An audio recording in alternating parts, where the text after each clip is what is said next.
Hoy día hablaremos del movimiento parabólico. La cinemática y la dinámica son ramas de la física que se encargan de estudiar el movimiento de los objetos en la Tierra. Poder observar este tipo de conceptos resulta realmente complicado en muchas ocasiones porque suelen ser muy abstractos, pero en realidad no lo son tanto. El movimiento parabólico es el movimiento de una partícula o cuerpo rígido describiendo su trayectoria una parábola.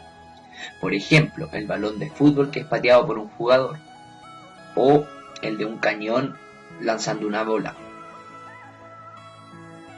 El movimiento parabólico se puede analizar como la unión de dos movimientos. Por un lado, la trayectoria en la proyección del eje de las X describirá un movimiento rectilíneo uniforme. Por otro lado, la trayectoria de la partícula al elevarse o caer verticalmente describirá un movimiento rectilíneo uniformemente acelerado, donde la aceleración es la gravedad. La velocidad inicial del cuerpo tiene dos componentes, la componente horizontal en el eje X y la componente vertical en el eje Y. Depende de la fuerza con que salga la partícula y del ángulo del lanzamiento. La componente horizontal de la velocidad X será constante, ya que es un movimiento uniforme. La componente vertical de la velocidad Y disminuye inicialmente por la gravedad, hasta hacerse nula en el punto más alto de la trayectoria. A partir de ese punto vuelve a crecer uniformemente acelerado por la gravedad. La aceleración solamente está presente en el componente vertical. El movimiento horizontal es uniforme, mientras que sobre la componente Y influye la aceleración de gravedad, que hace que se frene el cuerpo. En el movimiento parabólico existe un punto, donde la partícula se encuentra en el punto más alto de su trayectoria. En ese, la componente vertical de la velocidad es nula. Al igual la velocidad inicial y la aceleración de la gravedad, la altura máxima de una trayectoria parabólica dependerá del ángulo de la velocidad inicial.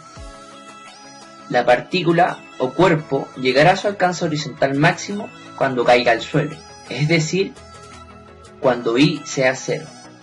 Podemos calcular el alcance sin saber el tiempo que ha tardado en recorrer la parábola o partícula, o conociéndolo.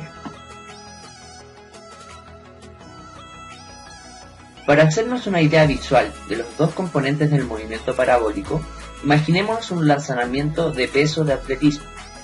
Si pudiésemos seguir el recorrido de la bala verticalmente desde arriba, en el mismo plano vertical de la trayectoria, desde esa posición privilegiada veríamos la bola avanzar a una velocidad constante, desde la salida de la mano del atleta hasta que la bola toca el césped.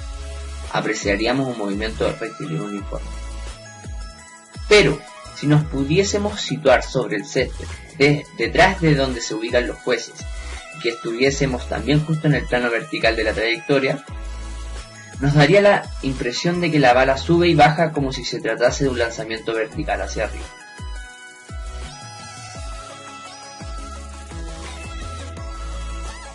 Las ecuaciones de movimiento son el resultado de esta composición entre los dos, entre el eje X y el eje Y, y están dadas por las siguientes ecuaciones.